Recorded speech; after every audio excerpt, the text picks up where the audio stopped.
La expositora es Natalia Rocha González.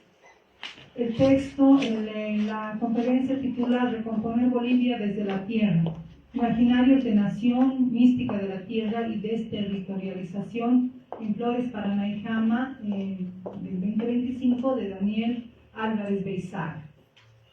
Natalia Rocha González es socióloga de la Universidad Mayor de San Andrés, donde fue auxiliar de docencia e investigación. Fue becaria de la Fundación Botín Germán Stifton y de la Asociación de Universidades Grupo Montevideo. Trabajo sobre las representaciones del indio en la música boliviana. Ganó una distinción en las 30 jornadas de jóvenes investigadores en Asunción. Actualmente investiga los temas de vivienda, historia intelectual e imaginarios de nación. Adelante, por favor, Natalia. Muchas gracias, Jimena. Buenas tardes. Bueno, en esta oportunidad quiero discutir con ustedes, quiero plantear sobre la mesa posibles intersecciones entre música, filosofía e historia a través de pensar cómo ciertos imaginarios o ciertas representaciones sobre el indio y sobre la nación están presentes en productos culturales como lo son la música. Creo que la nación ha sido el tema de reflexión por excelencia para nuestros intelectuales. Podemos pensar en el clásico debate de Franz Tamayo y Alcides Arguedas, en todas las diferentes posturas que existen, desde Luis Tapia, Silvia Rivera o Álvaro García Linera, pero incluso podemos pensar, siempre me gusta recordar un fragmento de Carne de Cañón, que es el diario del excombatiente de la Guerra del Chaco, Trifonio Delgado, donde están en las trincheras y viendo a gente tan diversa combatiendo por una causa que no le resonaba tanto, él llega un momento y se pregunta, pero al final, ¿por qué estamos peleando? ¿Qué es Bolivia? ¿Quién es Bolivia? Y así como los intelectuales han intentado dar una respuesta a través de los años, ciertos artistas y músicos también lo han hecho a su manera, ¿no? Y justamente lo que voy a intentar hacer en esta oportunidad es sí analizar imaginarios de nación, conectando tres puntos a lo largo de la historia de la producción musical. Uno son los aires indios de Eduardo Cava. Mi segundo punto son las fugas bolivianas de Daniel Álvarez Beizaga, que es un trabajo previo al trabajo principal que voy a analizar, que son las Flores, Paraná y Jama.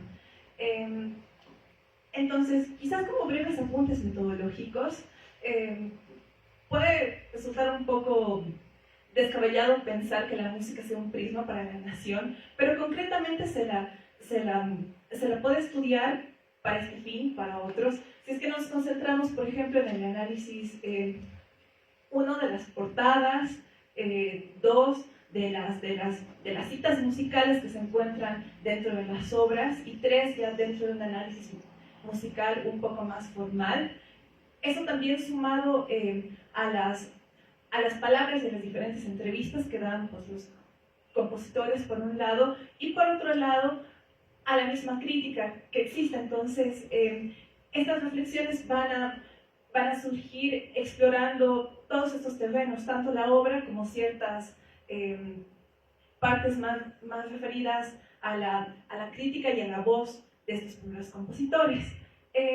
Sobre mi primer punto, bueno, para aquellos que no están tan familiarizados con la tradición musical un poco más clásica boliviana, Eduardo Cava es considerado el músico más importante de la primera mitad del siglo XX, y su obra monumental son Los Aires Indios de Bolivia, publicados en 1935. Si es que me permiten, podríamos escuchar un poco de Los Aires Indios, solo así de fondo mientras seguimos conversando, para que puedan tener un poco de idea sobre la música de la que estamos hablando.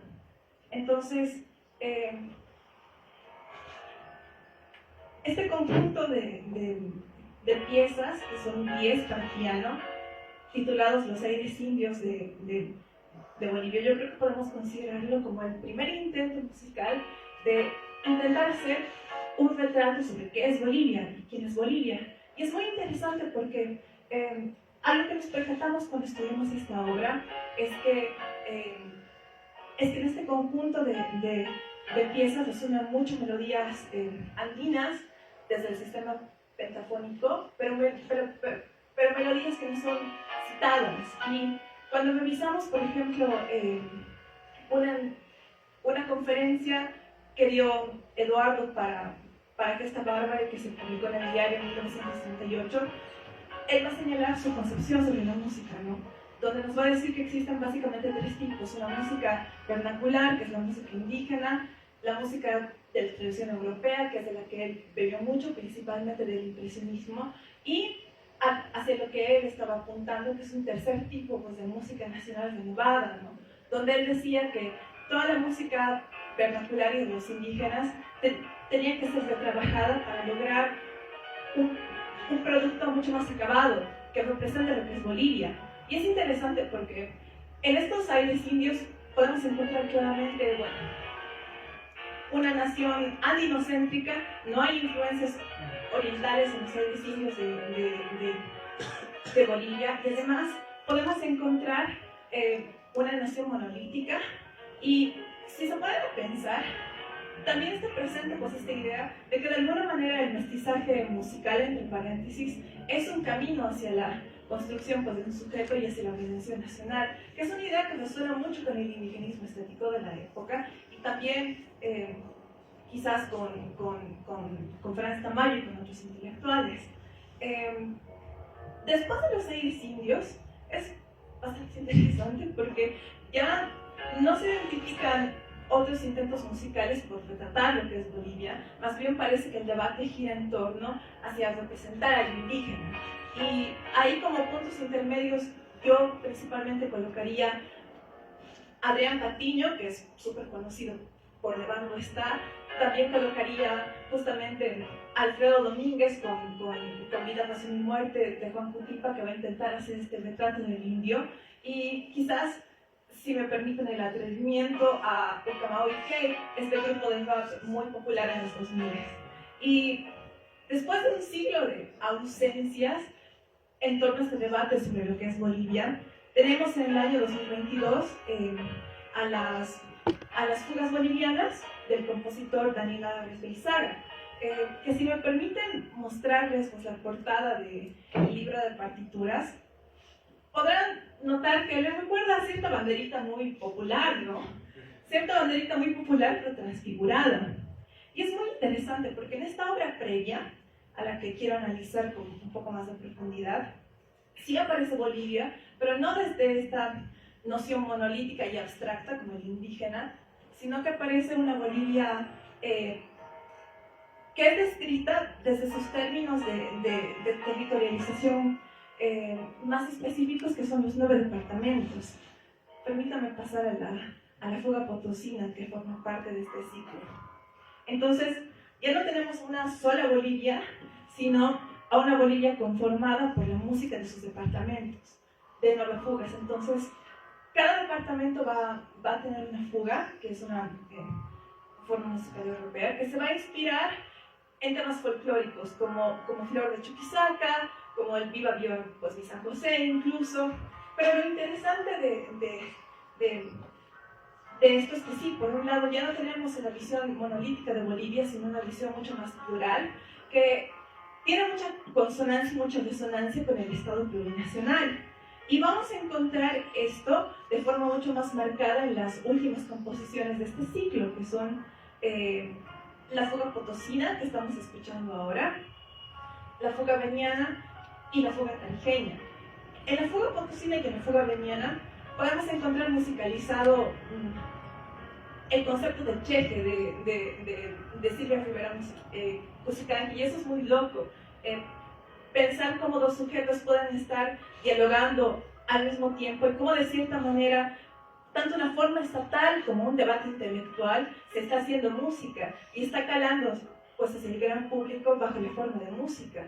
O cómo en la fuga veniana se hace posible que convivan en una misma pieza en las playas del Beni de Buena Sierra de Méndez, que puede ser considerado como música un poco más tradicional y mestiza, con una marcha de los macheteros tradicionales.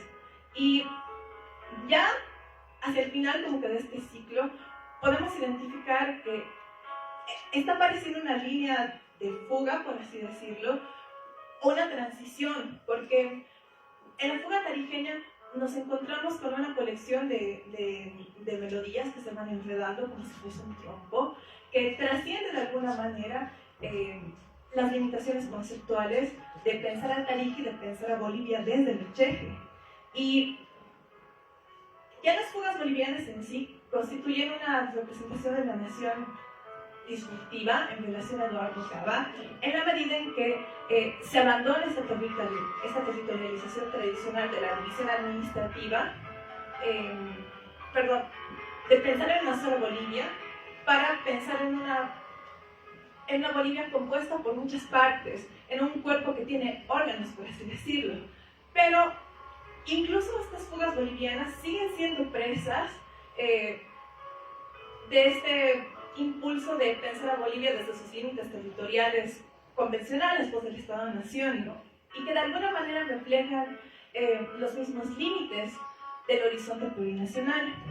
Pero dentro de la obra del compositor existe un periodo de transición, que son las cuecas del desamor, donde el ejercicio creativo como que se repliega para estudiar un solo género musical, que es la cueca, generalmente considerada, no sé, como criolla, ¿no? o como mestiza, pero es justamente este periodo, pues, el repliegue, el que va a dar posibilidad a esta nueva apertura que vamos a encontrar en Flores para Narijama, que, para hacerse las cortas, es una suite para guitarra compuesta por 13 piezas, que todavía no se han estrenado completamente, sin embargo algunas ya han salido para el público. Y esta suite está compuesta por 13 piezas llamadas como flores, y cada flor está sustentada en la exploración de un género folclórico boliviano. Permítame colocarles Uva Negra, que es una morenada. Entonces, he intentado analizar esto desde Jameson y el arte esquizofrénico, pero no ha sido una beta fructífera. A donde quiero llegar es que cuando nuestro compositor vuelve a intentar imaginar qué es Bolivia y quién es Bolivia, esta vez nos presenta 13 piezas que, bajo el título 13 Flores, van explorando diferentes géneros folclóricos. Presenta Kirari, una chovena, una morenada, como escuchamos, también un kinku, pero son estos géneros estirados hasta casi lo imposible, ¿no? Y hasta el punto en el que, de alguna manera, dialogan con tradiciones más occidentales, como un taquirari enfrentado con un nocturno europeo.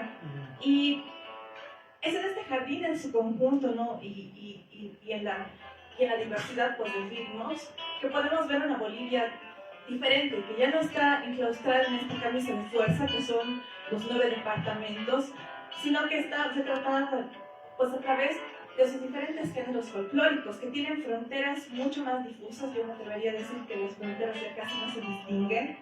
Y un gesto muy particular dentro de esta suite es que también se incluyen piezas como Bugambilia, que es un tango, o como Impe Amarillo, que es un choro, ¿no? Que dialoga mucho, pues, con Brasil, ¿no? Con el Oriente mismo. Entonces, pienso que en este nuevo gesto para retratar Bolivia existe un gesto de reclitorialización, donde los contornos, tanto externos como internos, desaparecen, ¿no? Y no te encuentras con un mapa administrativo, con una música que es una alegoría de ese mapa administrativo, sino con una música que se asemeja más a un jardín. Y uno se podría preguntar, bueno, y todo esto, pues, ¿qué tiene que ver con la mística de la tierra, no? es muy interesante porque justo en el nombre de la suite, Flores para la Aljama, este para la Aljama en realidad se refiere a un libro y a un personaje de Fernando Díaz de Medina, un intelectual boliviano de la primera mitad del siglo XX, más tirado hacia la segunda, que según Guillermo Frankovich forma parte de la tradición de la mística de la tierra, junto con sus antecesores como Franz Tamayo, como Jaime Mendoza, y esto lo vamos a encontrar incluso de forma explícita en las notas para el programa de la suite, donde se va a recuperar no solamente citas, sino también una suerte como que de filosofía y una nueva forma para encarar la música boliviana. Permítanme leerles brevemente esta pequeña cita que aparece, donde nos dice: escucha la música de la escritura. Si no te place, disculpa a sus siervos. Nadie está obligado al desierto. No me parece el imperfecto de sus páginas, empezando la humildad serena de su tránsito. Porque si alguien amó con pasión, suma su morada, ese fue Naijama, el buscador, criatura del Ande, estrella de su angustia y su esperanza. Y algo muy interesante es que existe una correspondencia tanto en la forma de la suite como en la forma del libro, porque Naijama para la tradición boliviana pasa por estos libros un poco inclasificables, ¿no? Se lo vende como una novela, pero tú lo comienzas a leer y sí hay una historia, pero es como que un ensayo al mismo tiempo y se vuelve un manifiesto político a ratos, entonces uno no sabe bien a lo que se está enfrentando, pero queda súper claro en mi idea, que para construir a la nación boliviana es necesario de alguna manera volver a la tierra y cruzar fronteras entre las categorías tradicionalmente establecidas. Justamente Fernando Díaz de Medina va a dejar de ver a Bolivia desde sus categorías administrativas y la va a pensar más bien como un espacio, desde los Andes concretamente, dividido en dos partes, como campo y ciudad, ¿no? Y donde confluyen diferentes sectores como indios, blancos y mestizos. Él los va a categorizar así, son sus categorías, no las mías. Pero justamente aquí Fernando Díaz de Medina va a posicionar a Naijama como una figura privilegiada, capaz de poder cruzar esas fronteras aparentes, y de construir un ser nacional que sea distinto. Y toda esta trama como que de romper fronteras se va a cristalizar en la última pieza de la suite, que es la Puya Raimundi, donde literalmente con ciertos artificios pues, se divide a la guitarra en tres partes y hay una melodía que está transitando estos tres mundos. En fin, a donde quiero llegar es que en esta nueva suite podemos encontrar un gesto de desterritorialización para pensar a lo que es Bolivia, más allá de esas fronteras administrativas, ¿no? Que si bien el Estado plurinacional, o sea, pues lo reconoce en su diversidad, siguen siendo una camisa de fuerza propias del lenguaje de un Estado. Así que, a modo de cierre, creo que podemos concluir que el volver a la tierra, por lo menos desde esa suite, sí es recuperar cierta tradición pues, de la mística de la tierra, pero al mismo tiempo reinventándola, porque en la medida en que se crea un nuevo lenguaje con nuevos recursos musicales, también estamos pensando en un modelo de nación que incluso rebasa los horizontes posibles de la plurinacionalidad y que nos lleva pues, a preguntarnos otra vez, ahora que estamos en un momento de tanto quiebre y de incertidumbre, ¿qué es Bolivia? ¿Quién es Bolivia? ¿Cómo suena Bolivia? ¿Y qué papel juega ahora el pensar la tierra en esto? Y los intelectuales que nos han precedido. Muchas gracias.